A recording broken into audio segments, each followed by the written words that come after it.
ಈಗ ಚಿಕ್ಕಬಳ್ಳಾಪುರ ಸ್ಟೋರಿಯನ್ನು ನೋಡೋಣ. ಇಲ್ಲಿನ ಸರ್ಕಾರಿ ಆಸ್ಪತ್ರೆಯಲ್ಲಿ ಲಂಚಾವತಾರ ತಾಂಡವವಾಡ್ತಾ ಇದೆ. ಇಲ್ಲಿ ದುಡ್ಡಿಲ್ಲ ಅಂತಂದ್ರೆ ಚಿಕಿತ್ಸೆನೇ ಕೊಡಲ್ವಂತೆ ಇಲ್ಲಿನ ಸರ್ಕಾರಿ ವೈದ್ಯರು. ಚಿಕ್ಕಬಳ್ಳಾಪುರ ಜಿಲ್ಲೆಯ ಗುಡಿಬಂಡೆ ಸರ್ಕಾರಿ ಸಾರ್ವಜನಿಕ ಆಸ್ಪತ್ರೆಯಲ್ಲಿ ಲಂಚಾವತಾರ. ಏನೇ ಚಿಕಿತ್ಸೆ ಕೊಡಬೇಕು ಅಂತಂದ್ರೂ ಲಂಚ ಕೊಡಬೇಕಂತೆ. ಫಾರ್ ಎಕ್ಸಾಂಪಲ್, ಹೆರಿಗೆ, ಗರ್ಭಕೋಶ ಇದರ ಆಪರೇಷನ್ಗೆ ಲಂಚ ಕೊಡಲೇಬೇಕಂತೆ. ನಡೆಯಲ್ಲ, ಕೊಡಲಿಲ್ಲ ಅಂತಂದ್ರೆ ನಡೆಯಲ್ವಂತೆ.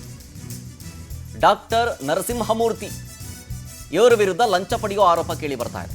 ಈತ ತಜ್ಞ ವೈದ್ಯ ಅಲ್ವಂತೆ, ಆದರೂ ಶಸ್ತ್ರಚಿಕಿತ್ಸೆಯನ್ನ ಮಾಡ್ತಾರಂತೆ. ಹೀಗನ್ನೋ ಆರೋಪವನ್ನ ಅಲ್ಲಿನ ರೋಗಿಗಳು ಮಾಡ್ತಿದ್ದಾರೆ, ಜೊತೆಗೆ ಸಾರ್ವಜನಿಕರು ಮಾಡ್ತಾ ಇದ್ದಾರೆ. ಸಾರ್ ಇವರೇನು ಎಕ್ಸ್ಪರ್ಟ್ ಅಲ್ಲ ಸಾರ್, ಇವರು ಆಪರೇಷನ್ ಮಾಡ್ತಿದ್ದಾರೆ, ಅವ್ರಿಗೆ ಇದೇ ಇಲ್ಲ, ಆಪರೇಷನ್ ಮಾಡೋದಕ್ಕೆ ರೈಟ್ಸೇ ಇಲ್ಲ ಅವ್ರಿಗೆ ಅಂತ. ಆಮೇಲೆ ಲಂಚ ಪಡಿತಾ ಇರುವಂಥ ವಿಡಿಯೋ ನೋಡಿ, ಮೊಬೈಲ್ನಲ್ಲಿ ಸರಿಯಾಗಿದೆ. ಫೋನ್ಪೇ ಮಾಡೋದು ಬೇಡವಂತೆ, ಡೀಟೇಲ್ಸ್ ಗೊತ್ತಾಗ್ಬಿಡ್ತದಲ್ಲ, ಅದಕ್ಕೆ ಕ್ಯಾಶಲ್ಲಿ ಇಸ್ಕೊತಾ ಇರೋದು. ಆಮೇಲೆ ಈ ಡಾಕ್ಟ್ರು ನರಸಿಂಹಮೂರ್ತಿ ಇದಾರಲ್ಲ, ಬ್ರೋಕರ್ಗಳನ್ನ ಇಟ್ಕೊಂಡು ಲಂಚ ಪಡಿತಾ ಇದ್ರಂತೆ. ಈಗ ಇವ್ರ ವಿರುದ್ಧ ಕ್ರಮ ಆಗಬೇಕು ಅನ್ನೋ ಒತ್ತಾಯ. ಆ ಮೊಬೈಲ್ನಲ್ಲಿ ಸರಿಯಾಗಿರೋ ದೃಶ್ಯ ನೋಡ್ಕೊ ಬನ್ನಿ.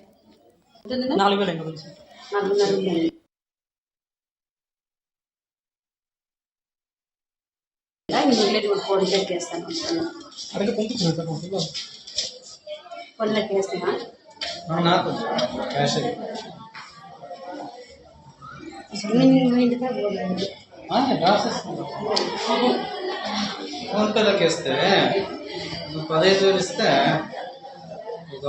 అప్ప ఇప్పుడు ఎంత ఇస్తారో మాట్లాడి నేను నీకు ఇంటికి పోయి తెచ్చి ఇస్తాను. ಡೀಟೇಲ್ಸ್ ಕೊಡ್ತಾರೆ ನಮ್ಮ ಪ್ರತಿನಿಧಿ ಮಲ್ಲಪ್ಪ ಫೋನ್ ಸಂಪರ್ಕದಲ್ಲಿ. ಮಲ್ಲಪ್ಪ, ಏನಾಯ್ತು ಈ ಸಾರ್ವಜನಿಕ ಆಸ್ಪತ್ರೆಯಲ್ಲಿ? ಶರತ್, ಚಿಕ್ಕಬಳ್ಳಾಪುರ ಜಿಲ್ಲೆ ಗುಡಿಬಂಡೆ ತಾಲೂಕು ಸಾರ್ವಜನಿಕ ಆಸ್ಪತ್ರೆಯಲ್ಲಿ ಡಾಕ್ಟರ್ ನರಸಿಂಹಮೂರ್ತಿ ಅಂತ ಬಿಟ್ಟು ಪ್ರಭಾರ THO ಆಗಿದ್ರು. ಅಲ್ಲದೆ ಅಲ್ಲಿ ಒಂದು ಹೆರಿಗೆ ಮಾಡಿಸುವಂಥದ್ದು ಮತ್ತೆ ಗರ್ಭಕೋಶ ಆಪರೇಷನ್ ಇನ್ನಿತರ ಒಂದು ಕಾರ್ಯಗಳನ್ನ ಮಾಡ್ತಾ ಇದ್ರು. ಆದ್ರೆ ಅವ್ರ ಆಪರೇಷನ್ ಮಾಡೋದಕ್ಕೆ ಇಂತಿಷ್ಟಂತ ಅಮೌಂಟ್ ನಿಗದಿ ಮಾಡಿರ್ತಾರೆ, ಮತ್ತೆ ಬ್ರೋಕರ್ ಇಟ್ಕೊಂಡು ಅವ್ರನ್ನ ವಸೂಲು ಮಾಡ್ತಾ ಇರೋಂತ ಒಂದು ಆರೋಪ ಗಂಭೀರವಾಗಿತ್ತು. ಈ ನೆಲೆಯಲ್ಲಿ ಸಾರ್ವಜನಿಕರಿಂದ, ಅಂದ್ರೆ ಯಾರು ಪೇಷಂಟ್ಸ್ ಆಗಿರ್ತಾರೆ ಅವರಿಂದ ಹಣ ವಸೂಲಿ ಮಾಡೋದನ್ನ ಹೆಚ್ಚು ಡಿಮಾಂಡ್ ಮಾಡ್ತಾ ಇರೋದನ್ನ ಒಂದು ನೊಂದಂತ ಒಂದು ಪೇಷಂಟ್ಸ್ ಕಡೆಯವರು ಅದನ್ನ ವಿಡಿಯೋ ಮಾಡಿಕೊಂಡು ಒಂದು ಸಾಮಾಜಿಕ ಜಾಲತಾಣಗಳನ್ನು ಹರಿಬಿಟ್ಟಿದ್ದಾರೆ ಅಂತ ಹೇಳ್ಬೋದು. ಅಲ್ಲದೆ ಈ ಹಿನ್ನೆಲೆಯಲ್ಲಿ DHO ಈ ಬಗ್ಗೆ ಒಂದು ವರದಿ ಸಹ ಒಂದು ಇಲಾಖೆ ಮೇಲಧಿಕಾರಿ ಕಟ್ಟಿಸಿದ್ದಾರೆ.